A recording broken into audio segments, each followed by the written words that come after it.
Hello everybody, welcome to Garrett the Gamer channel. My name is Garrett and welcome to my channel. Today we're doing something very interesting on World of Warships. I gotta click in the game. I have turned up the game volume a little bit more than normal, and so the reason why I kind of want to do this video, I haven't really done anything for this event. It's Dawn of a Nation. It is off of World Warships. In fact, if you go off of the top left up here, by the way, we got the Congress. Nice. It is the one ship that you can get off of this event. And go to back to chapters. We're going to be starting with the first one all the way to the end. I guess if you have any popcorn, any candy, a drink or something like that, go get it before we do this. We're going to be here for a while. This is mainly just going to be story driven and just whatever they give us. So without further ado, it's been a minute. Let's do this thing. Rising Tempest, 1775 to 1776. By the by, this is basically the War of Independence, the Independence Day, yeah, whichever, of America. So let's begin. The first major clash between British troops and Patriot militias took place on April 1775 at Lexington and Concord. David Clark, a young man who joined the militia to fight for freedom, recounts his experience of Northbridge and his first impressions of the war in letters to his mother. It's going to start on 10. I have to just go back over here. There's going to be a lot of reading involved. By the way, there's this one to 10, and there's a movie at the end. So they also have this painting. Okay. The colony in revolt. For more than a decade before the first shots were fired, tensions between Britain and the American colonies had been rising. After the costly French and Indian War, 1754 to 1763, Parliament imposed new taxes, including the Stamp Act, the Townshend Acts, and the Sugar Act. For years before this, Britain had largely left the colonies to govern themselves under a policy known as solitary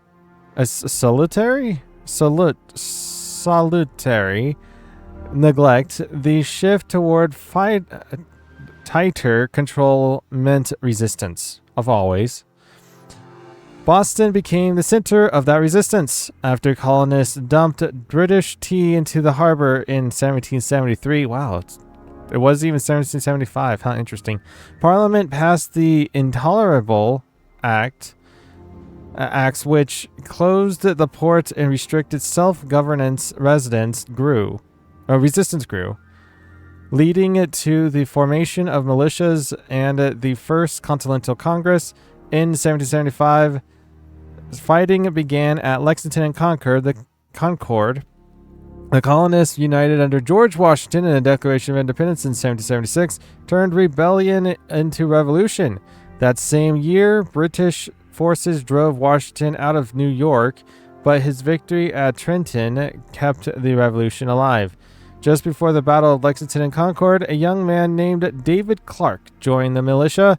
His letters trace his experience of the war. So it's basically going to be based upon David Clark's angle on this whole thing.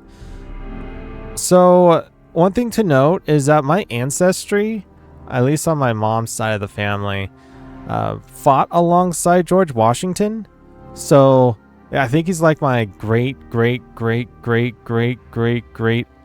uncle or something like that, or granddad, something. It's a lot of greats involved. Okay, so that's the start. It shows up here.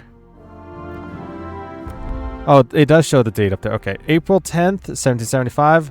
My loving mother, I write these lines to acquaint you. I gotta get closer up to this thing. This is gonna be hard for me to read if I'm leaning back. To acquaint you that I am at present in good health and hope they may find you in the same. I beg your forgiveness for the manner of my leaving, for you deserved more than a hurried farewell. I will not pretend I had no fear when I joined the militia, but I find myself grinning at nothing as I write this. Like a fool, father used to call me one, and perhaps he was right. God willing, I shall return to you, and when I do, you will want for nothing. I did not take up this musket for nothing, and I do not wish to be any other way. The sun is rising as I write, and I am now almost at Concord. I have had no sleep this night. Please to remember me to all inquiring friends. So the way how this is written, I'm assuming these are actual letters, right? So back in that day and age, the average person that can write stuff like this was not a whole lot. Because of schools and stuff like that, you would have to go to a private school because there was no public schools, especially in the colonial America. Let's begin. Continue. Number 2. April 18th, 1775. My dear mother, I have arrived in good spirits. The ground is still soft from the melt, and a man's boots are never dry. We do not complain, and some even find a kind of humor in it. I have made the acquaintance of a man named Abner. He meant to swim the river yesterday, though I told him the water was cold, enough to stop a man's heart. He only laughed at me. But today we are all quiet. The redcoats are close, but a man who stands for something is twice the man who does not. That is so true. May we all stand and withstand what is to come. If God permits, I shall write again? Soon? Why is there an E at the end? I don't want to question it, I guess. April 20th, 1775. We met the king's men at the bridge in Concord, and the firing was nearer than I had ever known. I felt it. Before I heard it, a redcoat stood over me, and what followed I cannot clearly remember. Only that I am not the same as I was before it. I have had no sleep this night. The moaning did much disturb me. Whether it was my own or that of the men, I could not well tell. I did not hear Abner's voice, for he is gone. I regret now he did not swim. Did he die? Oof. I am writing with my left hand as the right was struck by a musket ball. I do not wish to trouble you with it, mother, but I must rest. I hope this be not a dream, though perhaps it were better if it were. Ouch. A musket to the hand. That sounds really bad. Alright, for June 20th, 1775. I have not received a letter from you since I left home, and I fear my last may have given you some worry.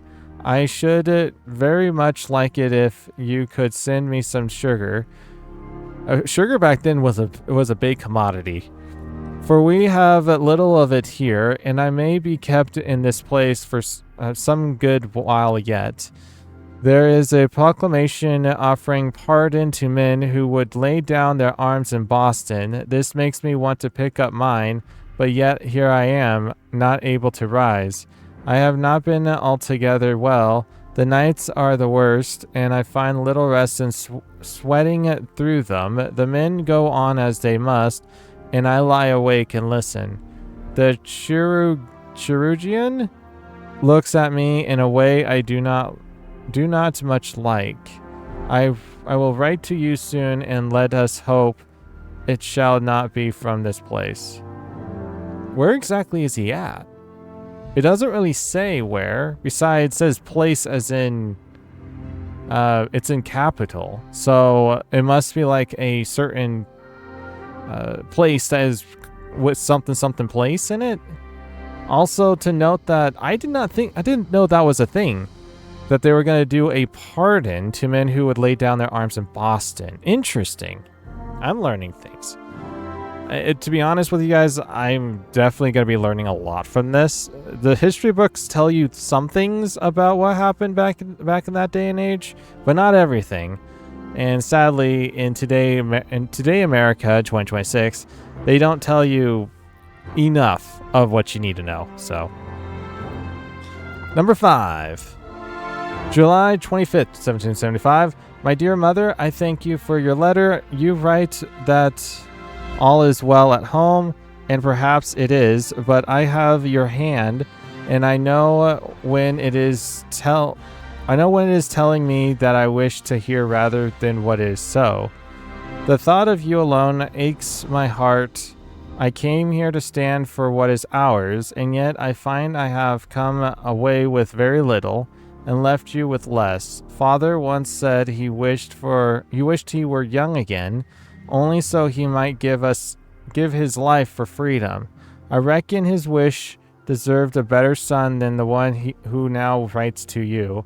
I do not know when I shall be fit to march, or whether marching is still a thing I am fit for. I do not know much of anything at present, which is a poor condition for a man who once thought he knew a great deal. So in this is telling me that he was injured to the point where he couldn't really walk that much, or march, but walk in general. What was the one previous to that? June 20th. So this is a month and 5 days later. What is this? July 12th? Oh, this is a year later. Oh, he's still alive. Look at that.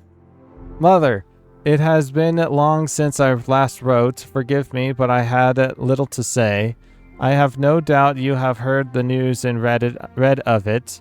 Someone brought the newspapers into camp, and I had the declaration before my own eyes. In New York, they have pulled down the statue of George III and drawn it through the streets. And the men here were loud and glad when word reached us. And for a short while I shared their joy. I was glad of liberty upon the page, yet I am not certain what liberty may be for a man such as I am now. I shall drink this night with the men, and let the celebration carry me where it may. The arm is much the same, I say no more of it. Interesting, they had a statue of George III. I'm pretty sure George III was the king of Britain back then. That kind of makes sense.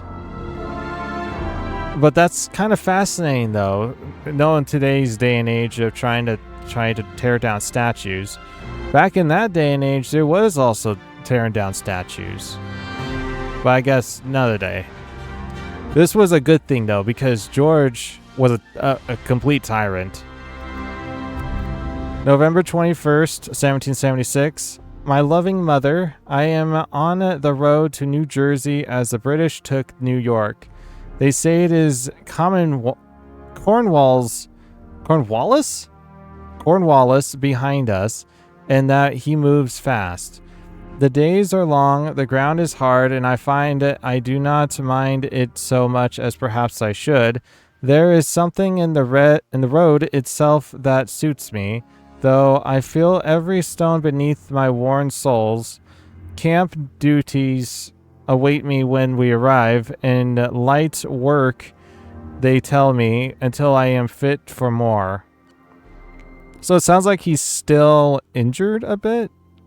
The arm is the same. I mention it only so you do not wonder.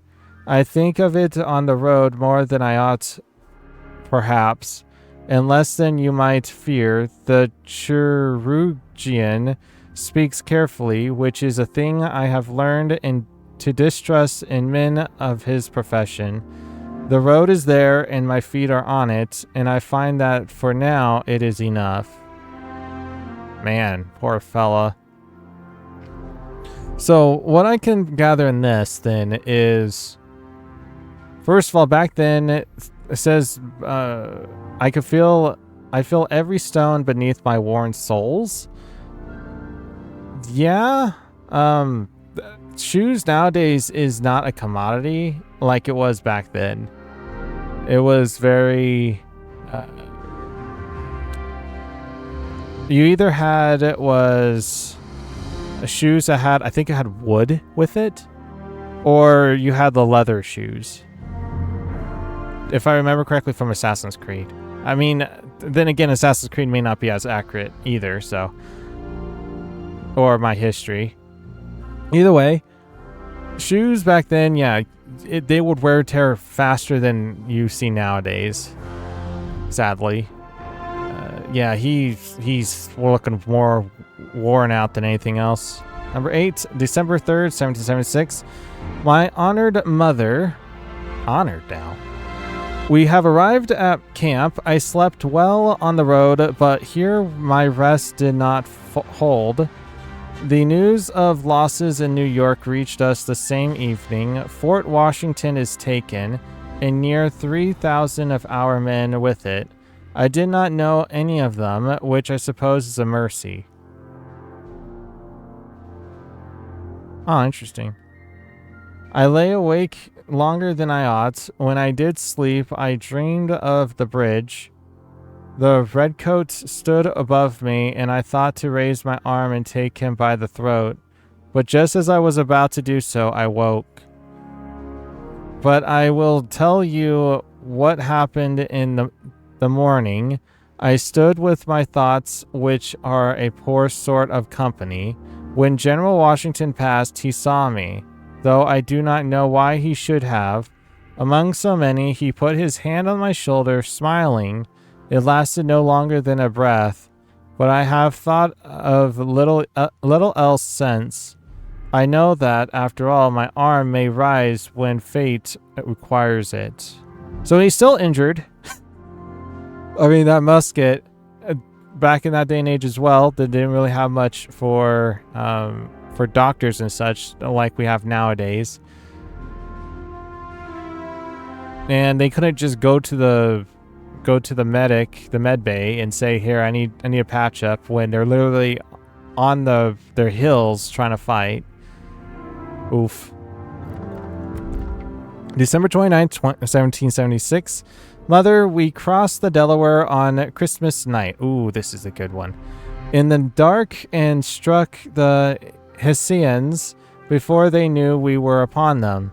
I say we, but I, of course, stayed at camp. So the funny part about this is that George Washington did a lot of tactical stuff, and a lot of the times it was in swamplands and such at night, and attacking strongholds and such.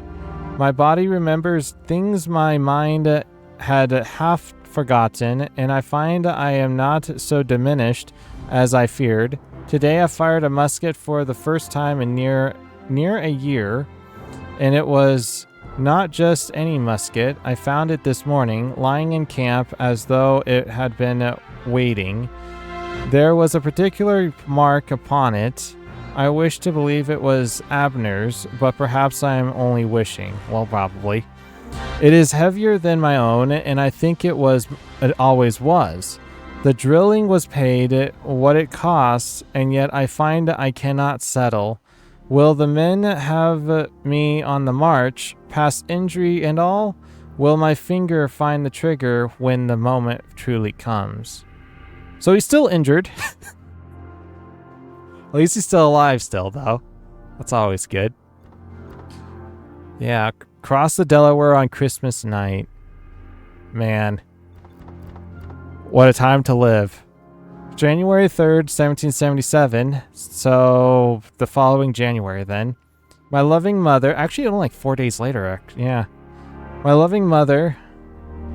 Was it 4 days? Yeah, 5 days. Because there's 31 days in December.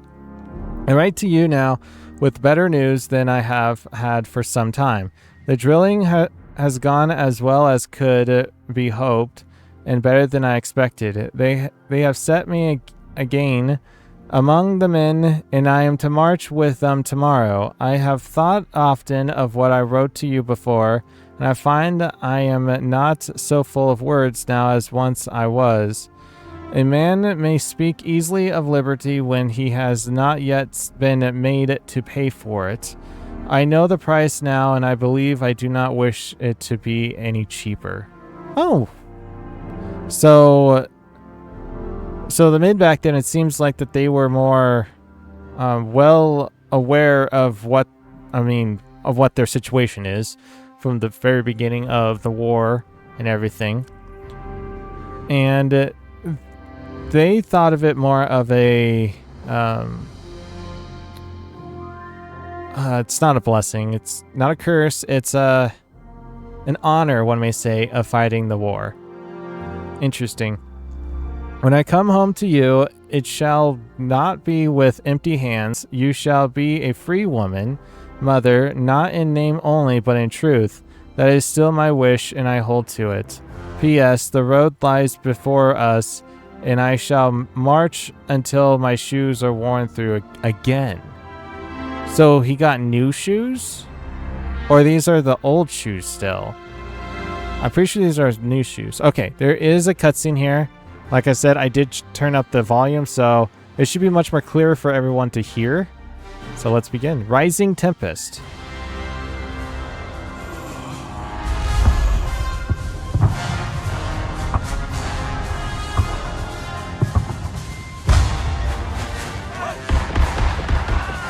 The Battle of Lexington.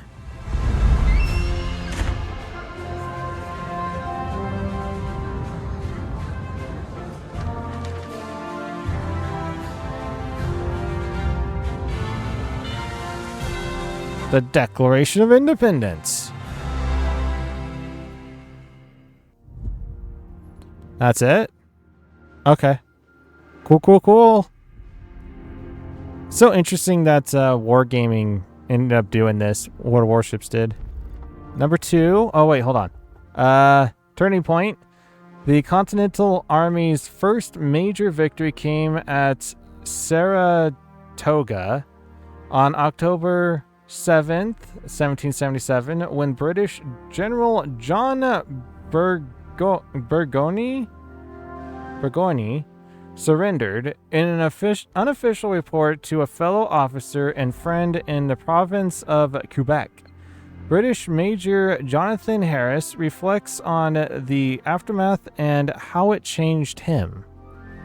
So we're going off of the British. All right, let's begin. I need to go to 1. No, not 1. 2. I don't know why it goes all the way to the 10. From Saratoga to Valley Forge. By 1777, the revolution had survived but remained fragile, as the Continental Army was undersupplied and undertrained. Britain's strategy was to send 3 armies to meet near Albany, cut New England off from the south, and suppress the residents. The plan fell apart, however, when General Howe, the British commander-in-chief, decided to march on Philadelphia, the seat of the Continental Congress, believing its capture would demoralize the colonists and end the rebellion quickly. He took the city, but left General Burgoyne to advance south from Canada alone. Without the reinforcement... Wait, hold on. Back then, that was not Canada. Without the reinforcements the plan required, outnumbered by growing American forces, Burgoyne...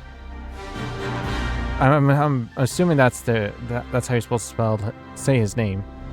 Spell his name and say his name. Surrendered his entire army at Saratoga in October 1777.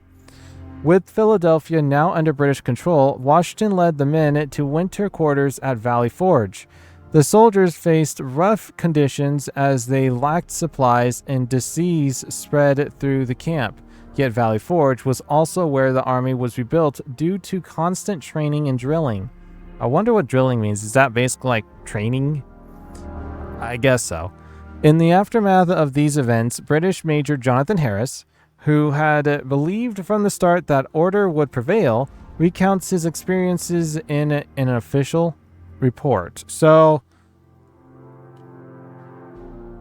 again, is these true? I know we're going to find out. These are all reports, apparently. Report 1 to Major Edward Thompson, Province of Quebec, April 1778. I write in an official capacity, having been relieved of duties these several days. I have a fever, some trouble with the chest. Nothing of material consequence, though. The regimental surgeon has seen fit to be rather insistent on the matter. I shall employ the interval to present a candid account of recent events. General Burgoni surrendered the whole of his force on the 17th of October. However, there is a further matter I find myself disinclined to commit to official record. I shall write it here instead. Something occurred in the course of recent operations, and I have not yet determined what to make of it. You will apprehend my meaning when I have finished. I confess, Thompson, I find I cannot stop thinking of it. Course of recent operations, and I have not yet determined what to make of it. So he's not going to say it here. I'm assuming it's going to be the second report. Okay. Number 2. Report 2. Before I write the account I promised, I find it necessary to establish certain matters of principle. I have served the crown for many years. In that time, I have witnessed the extent to which order, maintained at considerable cost to the people of Britain, has secured the prosperity of the colonies, and it arrived not without our treasury's expenditure. A man does not call his benefactor a tyrant, or rather a rational man does not. That's interesting. I remain entirely sensible that this rebellion is misguided, and that these men fight in opposition to their own rational interests. I hold this view as firmly as I have held anything in my life. I must ask you to keep these pages private, as this is a report from a British officer, but also your friend. A man does not call his benefactor a tyrant, or rather a rational man does not. This could also mean by delusion as well, or illusion. I guess it just depends upon who is the one saying it and their position in it, right? Report 3. I shall now describe the events as I witnessed them. The position of Saratoga was defensible, and the men were disciplined. I had not, at any point prior to the 17th of October, entertained the possibility that untrained militia, a crowd of farmers and tradesmen bearing arms, could compel our army to lay down its own, but I did that day. You will have received my official account of the surrender. What I could not mention was there was Miss McCrae. I trust you have heard, as the news of her death traveled as fast, a loyalist woman, Thompson, killed by the very warriors we employed. I will only note that it did considerable damage to our position among the neutral population. In the months since her death in July, I have found it difficult to set it aside. So far it seems like he's going to tell of what killed her. Well, it says killed by the very warriors we employed. So it was an inside job? I'm not entirely sure. I guess we'll find out. Report 4. We were relocated to Philadelphia shortly after, and I have found the change of scene unexpectedly welcome. In the days following Saratoga, the men were quiet in a manner I had not previously observed. There was, however, a sentiment expressed with some regularity. This was one loss and one loss only, and the rebellion remained entirely within our power to suppress. I believe this is to be true. Philadelphia afforded a degree of order and steadiness that the field could not. A man of discipline should find his head most clear in the presence of structure. It was also in Philadelphia that the events I have been circling in these reports finally began. So basically stating is the peeps, the British forces, were having depression in a way. Their morality was low. Morale was low. Not morality. Morale was low. And it seems like he's trying to still find a common ground by with the rebellion, stating that a man of discipline should find his head most clear in the presence of structure. It's kind of like stating like they rebelled, but they rebelled against structure. So I'm not entirely sure. Report 5. I was to scout the surrounding territory with a small group of men. We moved through woodland to the north of the city. The morning was clear and cold. The air was uncommonly fresh, okay, and carried a particular stillness of the kind one does not encounter in a city, or perhaps does not think to notice. I found, as we ventured further from Philadelphia, that I was not entirely displeased to be alive. The first time I had felt that since Saratoga. As I write this in the black of night, I remember that day as the last day of my calm. I think now that a man must have nothing unsettled in his mind to truly perceive such stillness, and I have not done so since. Must have nothing unsettled in his mind to truly perceive such stillness. So it seems like this was a raid that occurred on Saratoga by the militia. The militia overpowered them, and ever since then, this guy has been very, his mind is just racing. Like, how did they do this? Like, what happened here? It's kind of like a general when they see something on the battlefield and it just didn't go their way. And it's kind of like, wait, that doesn't make sense. There's no possible way that would have worked. That's kind of similar to how this is going, right? He's just confused. He's walking in circles. Report number 6. On the second day, we ventured even further from the city than before. The men were wary and moved out at dawn without a word between them. We were ambushed. A small party emerged from the tree line, armed with rifles and knives. The men, some of them boys, in truth, were clearly unfit for any regular army. They were not, by any measure, soldiers. We captured all of them, some cuts and bruises among my men, but nothing of consequence. I had the rebels bound for transport back to Philadelphia, as they would be of use for interrogation. This, I noted in my official account, was further proof of the superiority of our arms and discipline over the rebels. I leave that sentence to stand, Thompson, in the event these pages should reach eyes other than yours. Okay, so it wasn't a raid that the rebels did, but it looked like it was more of an inside job at Saratoga. Again, still flabbergasted. And I can imagine seeing boys, kids. Yeah, I would too. Alright, number 7. Report 7. I decided to oversee the interrogation personally. I will describe the prisoners to you as I found them. Several were boys, perhaps no more than 16 or 17 years of age. I won't call that boys, and I'll call that young men. Others were older men, well past any reasonable age of service.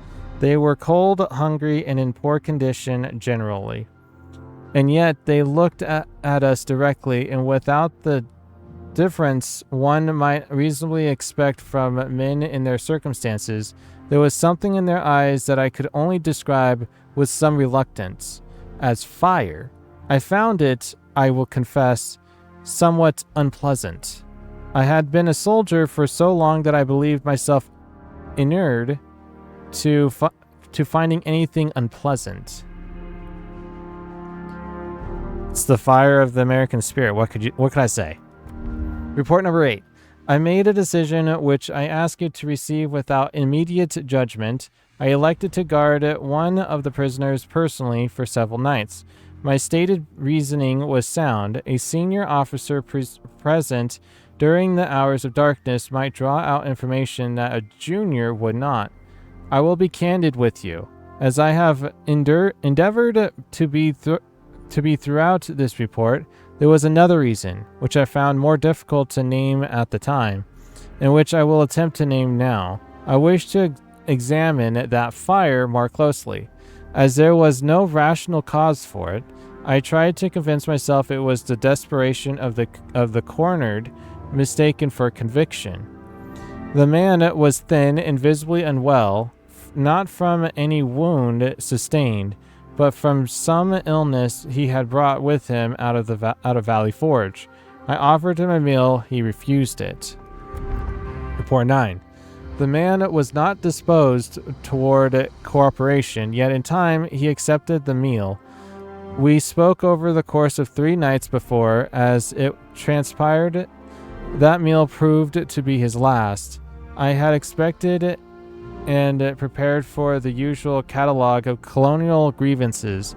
What I was not prepared for was the man himself, for the zeal in this man's eyes as he was dying, feverish and coughing.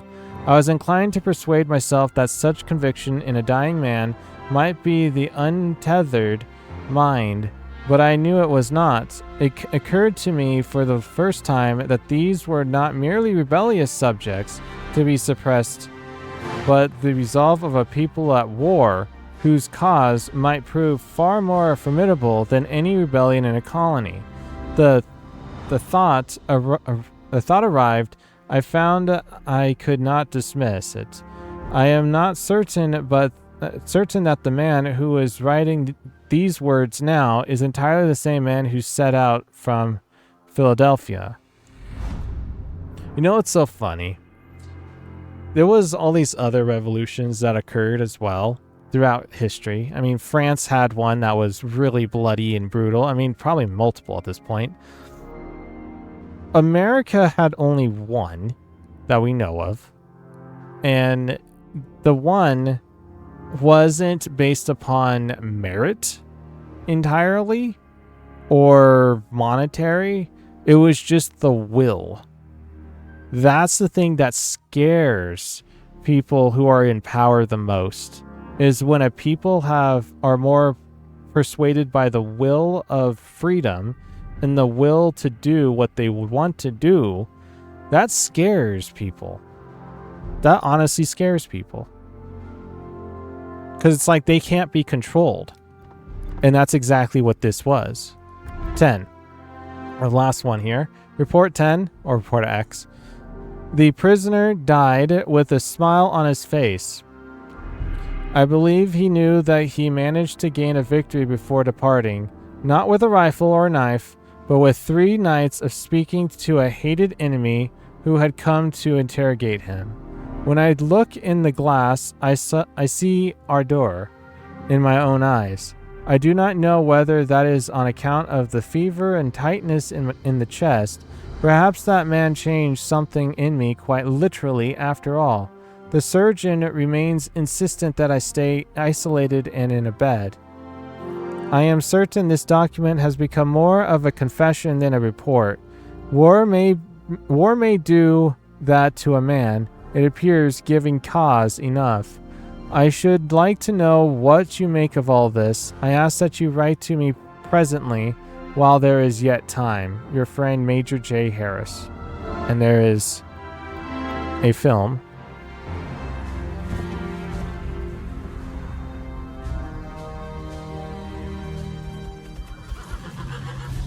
It's the painting!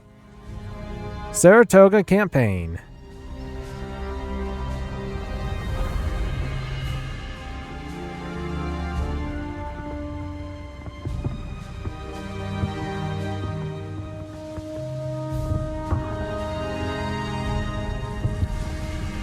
Valley Forge.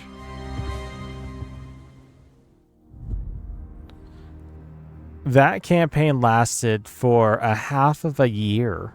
Wow. Those times were very brutal. Alliance forged.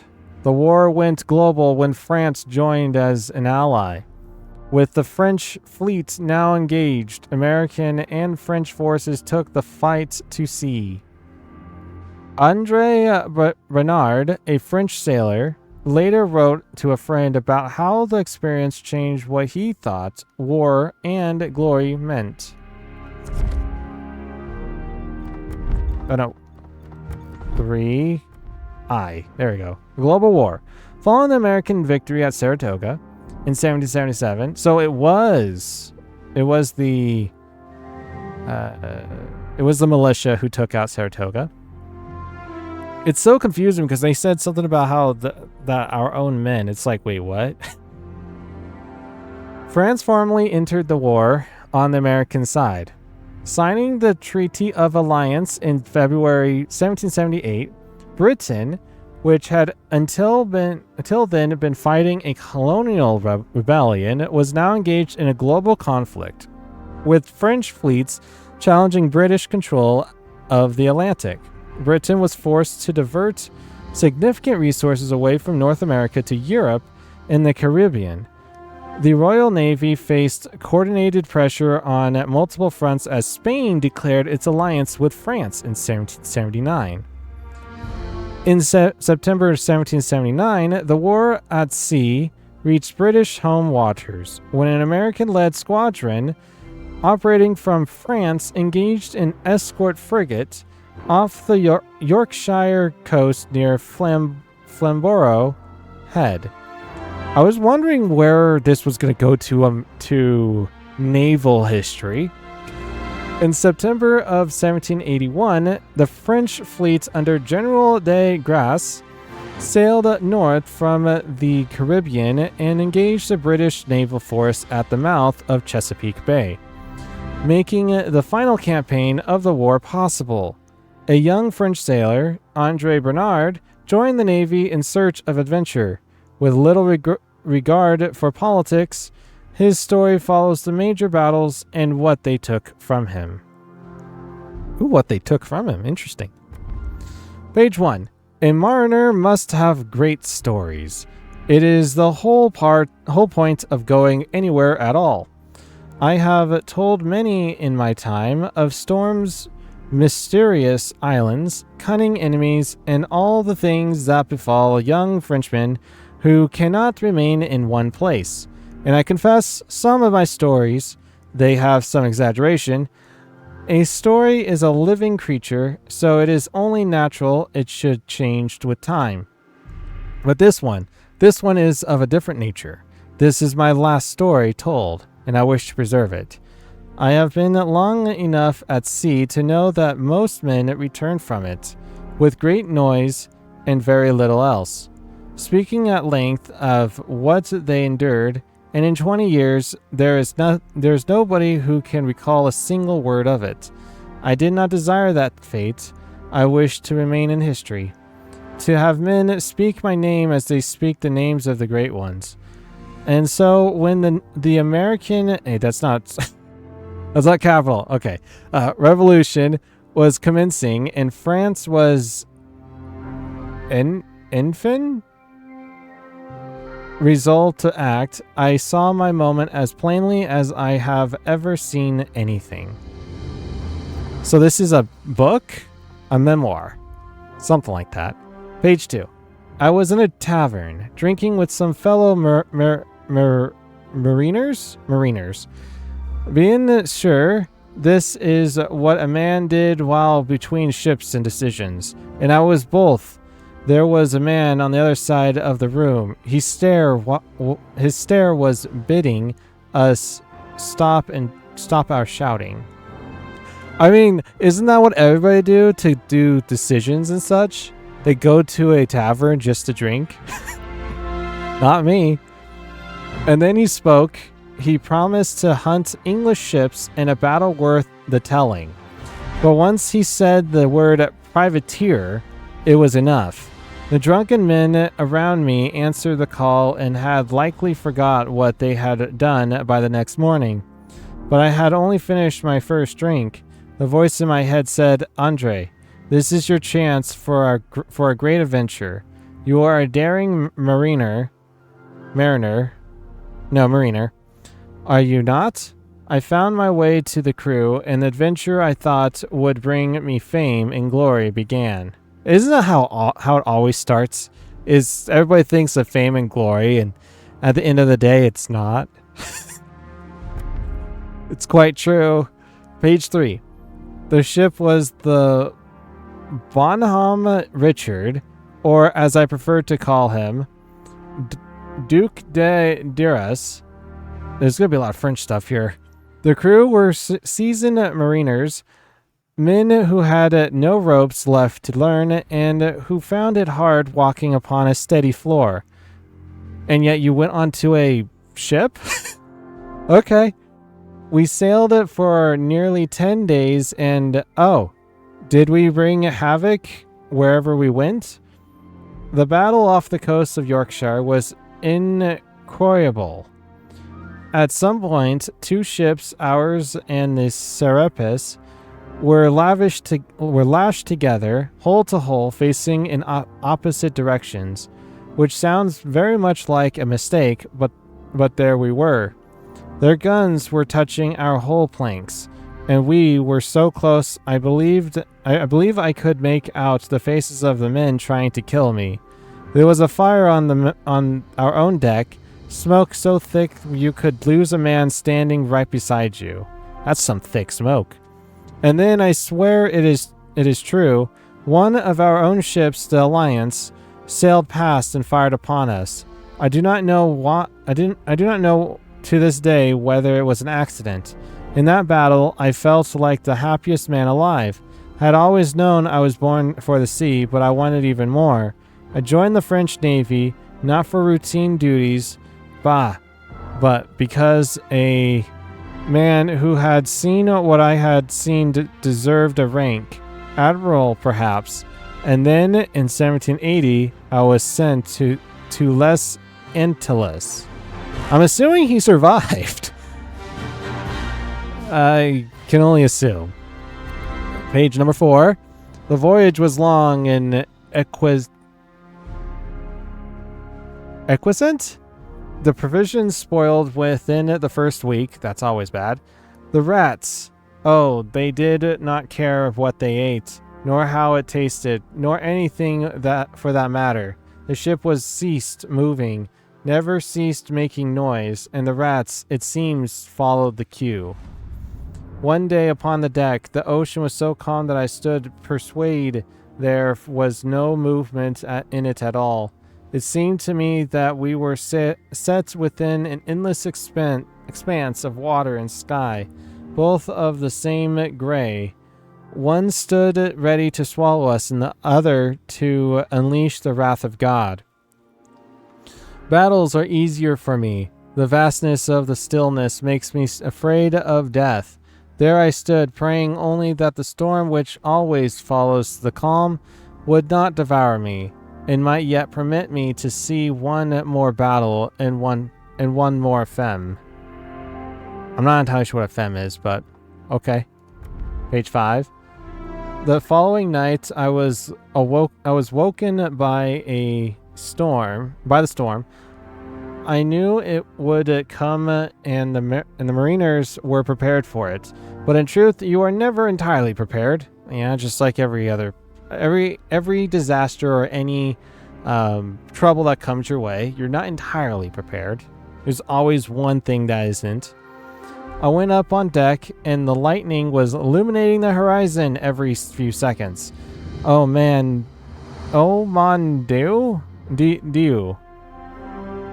The fury of the ocean is something mesmerizing that draws you in, as though the sirens are somewhere bidding you follow them, and only your fellow men shouting profanities, I can imagine, whilst trying to save the ship can pull you out of the trance. A strike of lightning betrayed a British ship. How can it... Wait, hold on. How can lightning betray anything? Of the line upon the horizon, the silhouette was there for a second and then gone, like a sea beast. We went unnoticed. As they passed, every man let out a long breath. The next morning was calm, and the tafia tasted as it never had before. We were nearing our destination. So the strike of lightning basically showed where the British ship was at, and so they were able to sneak by it unnoticed. Oh, cool. Page number 6. We arrived in the Caribbean, and I will tell you, after that voyage, arriving somewhere warm and green and full of people who had not been at sea for months felt like a gift from God himself. We went to explore the island, and of course, within the hour, I was in a tavern with the crew. Of course he's in a tavern. Why would he not? I was in fine spirits, as one could tell, for I was telling stories, parts of this very one. In fact, the only difference being that the English had spotted us and we had been obliged to fight them in the storm. My own composure during it had grown considerably in the retelling. The men were laughing. I observed that a young, dark-haired woman at the next table was listening and not laughing, which I took at the time as a sign of admiration. When I had finished, she looked at me and said, "With that attitude, I should not be surprised if you lost your life soon. Try to keep that head upon your shoulders." "And what would you know of it?" I replied. "You have never sailed anywhere." We ordered more gildiv, and that was the end of it. Alone, the silhouette in the lightning returned to me, and I remembered my hands upon the railing, gripping hard. I did not tell her that part, nor my foolish thoughts of sirens. Part 7. I had forgotten that woman in a stuffy tavern as my voyages continued, but her words returned to me when our fleet arrived in Chesapeake Bay, at the call of George Washington, as I read it later. As we lay in the bay, the flagship of Admiral de Grasse was wanting nearly 200 men, more than 1,000 of our mariners, being up the estuary with these transports. We were to fight short-handed, the wind against us, on a lee shore. I found myself gripping the railings even harder than I had in the storm near the Antilles. Is it Antilles or Antilles? Antilles. I don't know why I said Antilles. Antilles. As I overheard my officer say to another, not intended for my ears, that he was not certain we would make it out alive, let alone defeat the English. "I should not be surprised if you lost your life soon." The words beat in my head.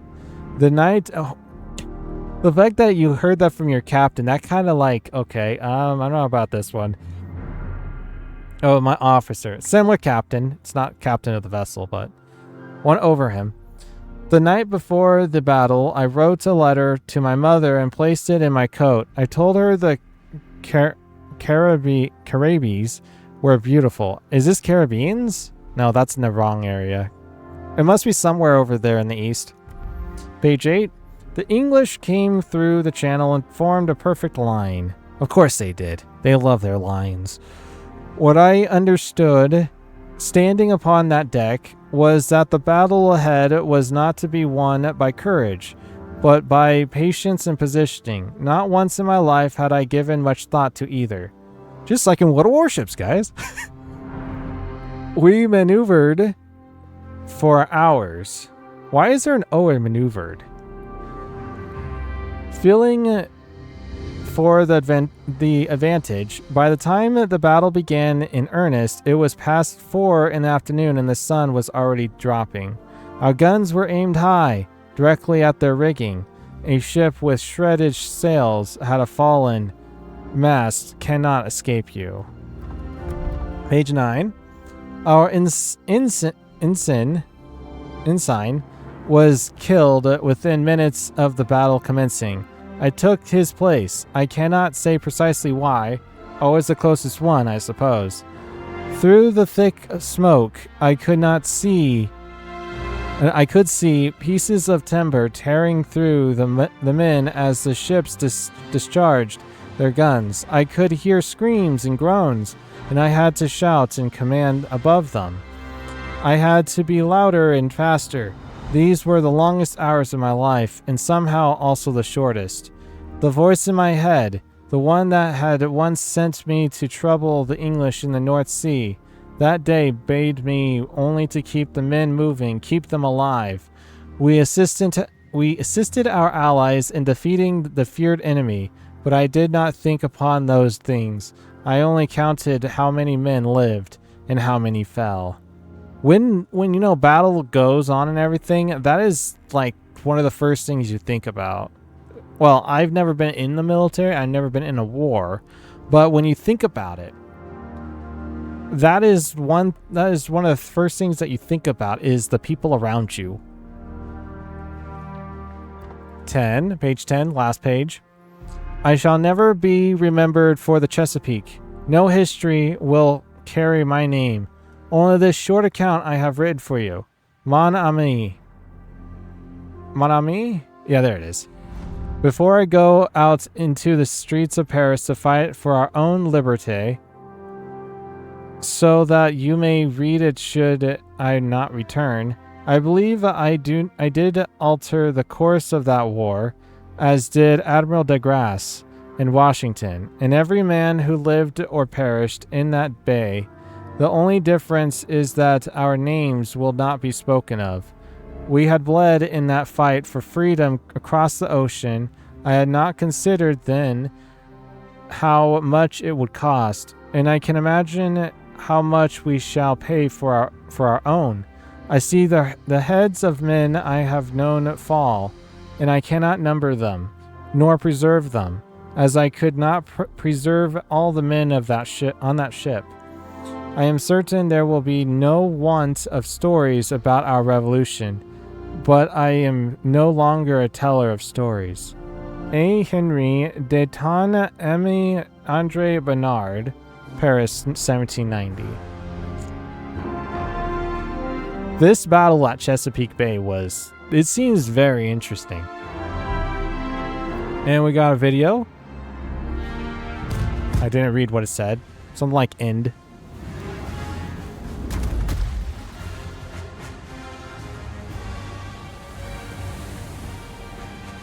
The capture of HMS Serapis.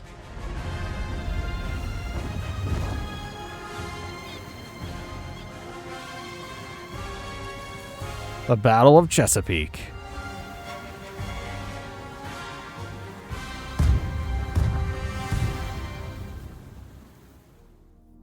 Cool.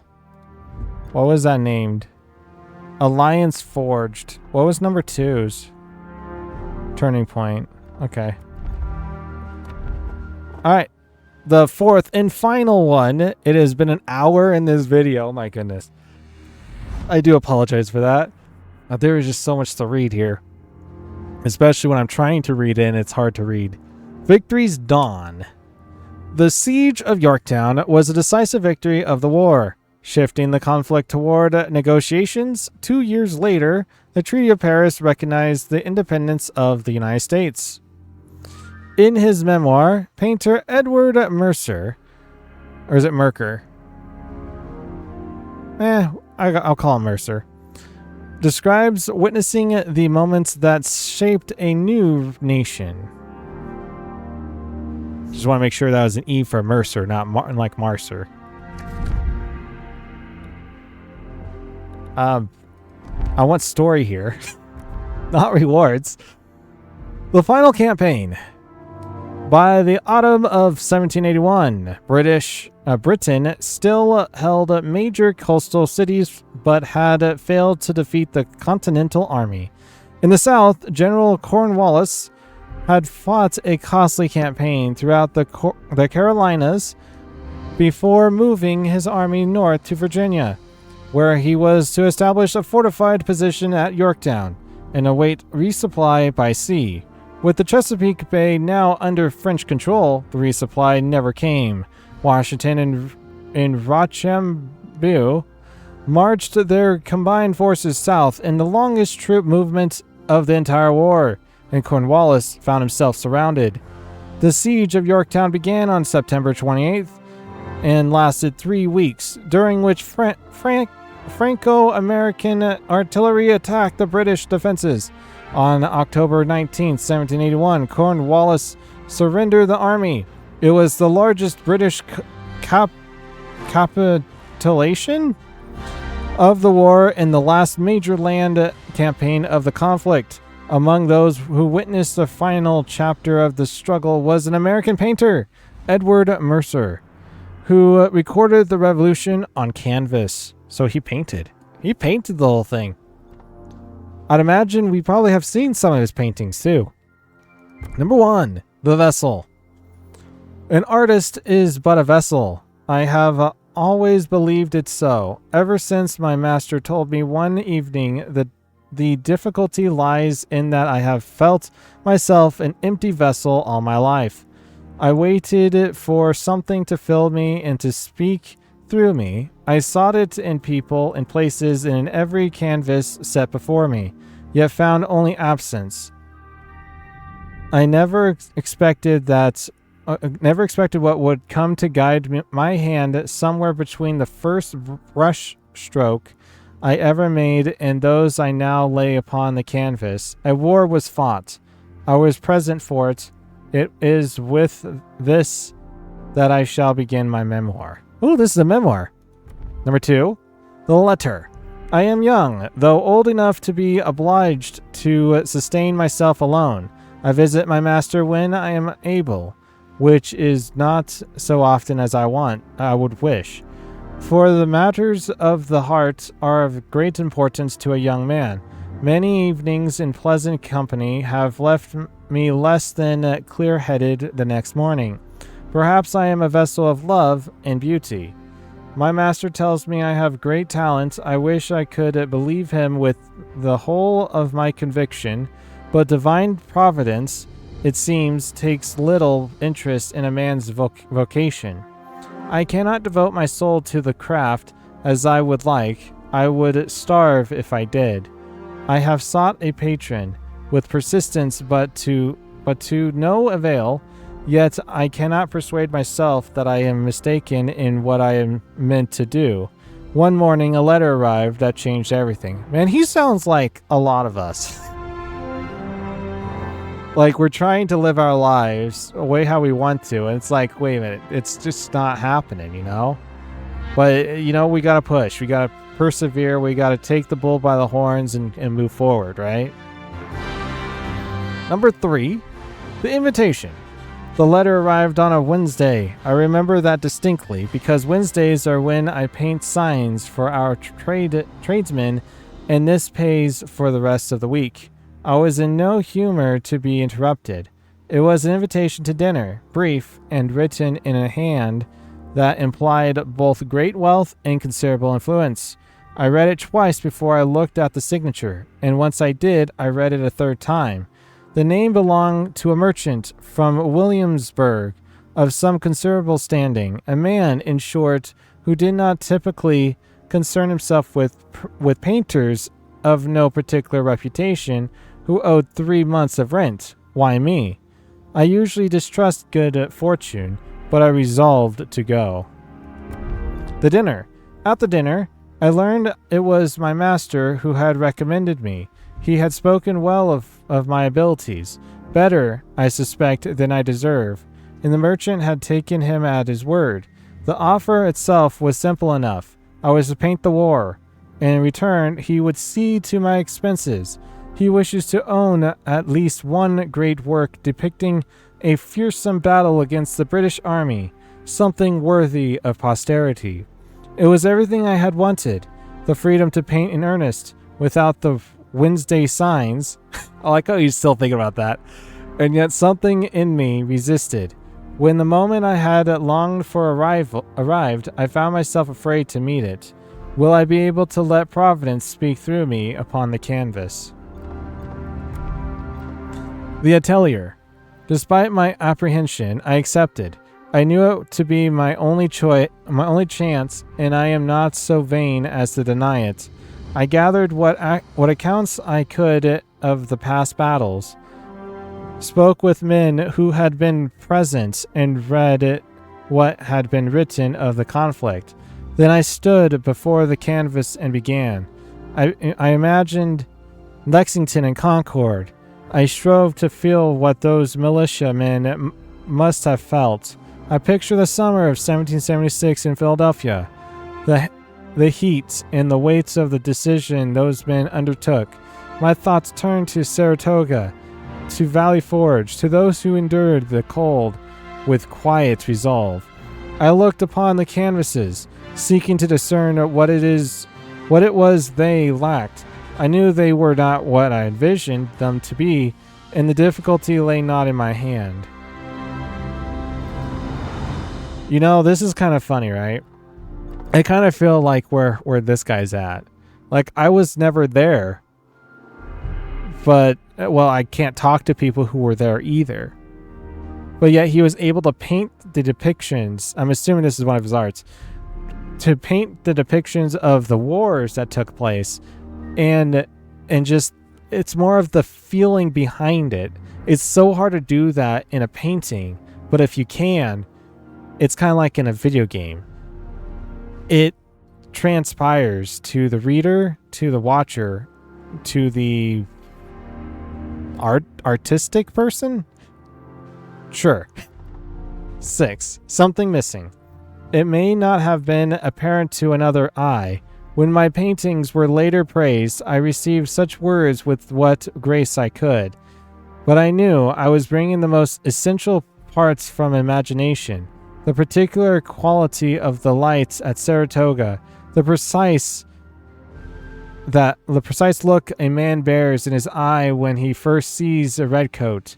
In a painting founded upon invention, however skillful, it is kind of falsehood. What had I truly seen? What tavern signs? Nature and ladies, what? Okay. It occurred to me that I might have to join the army. I entertained the notion for the better part of an afternoon. I am not, by constitution, a soldier. In that moment of contemplation, I did not know how near my greatest work already was, nor how soon I should be called upon to paint it. 7. The Providence. Word reached me that the march toward our town, the glorious Washington, and the French troops converging near Williamsburg. Was this Providence? And then they were here, right at my doorstep. The man who led us toward freedom and his allies. People were closing the doors in panic, but I took my easel and stepped out. The streets were emptying around me. The people fled in droves, but I walked in the opposite direction, and some part of me observed this with perfect calm, as though it were happening to someone else. And then I thought, if this is God taking your hand, who are you not to follow? Exactly.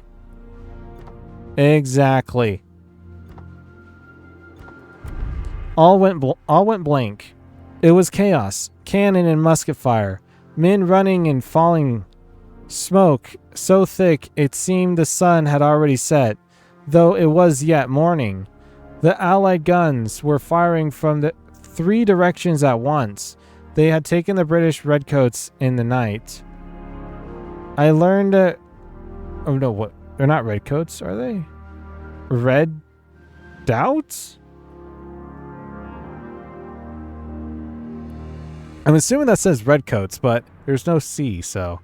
I learned afterward Hamilton's men storming number 10 with bayonets and not a musket loaded, hacking through the abatis in the dark.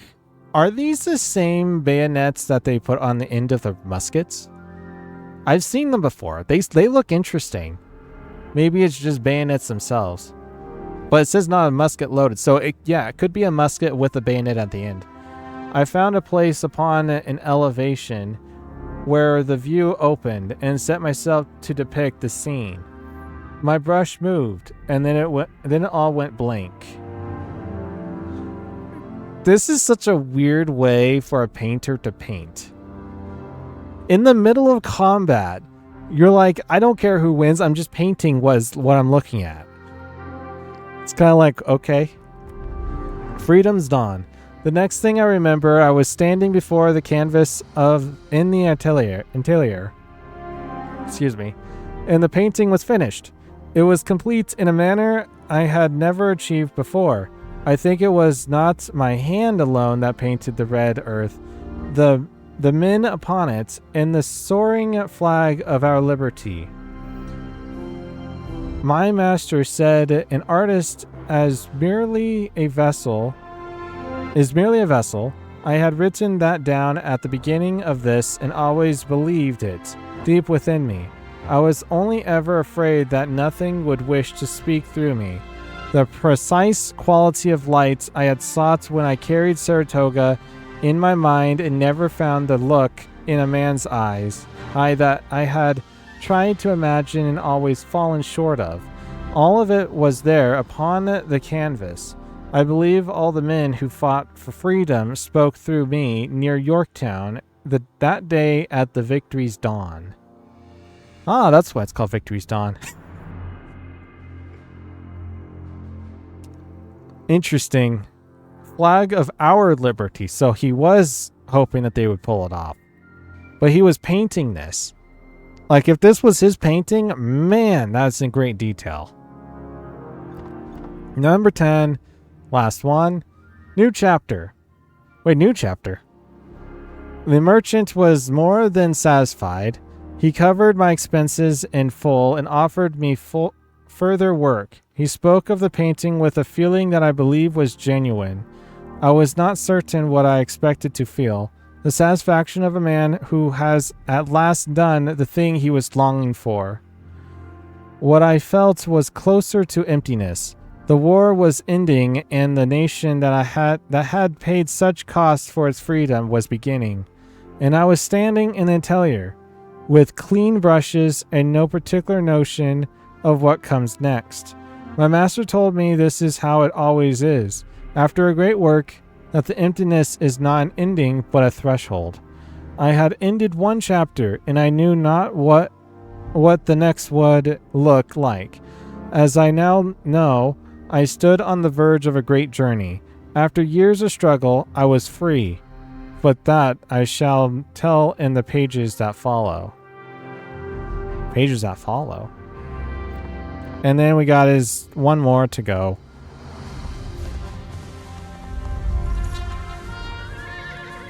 Siege of Yorktown.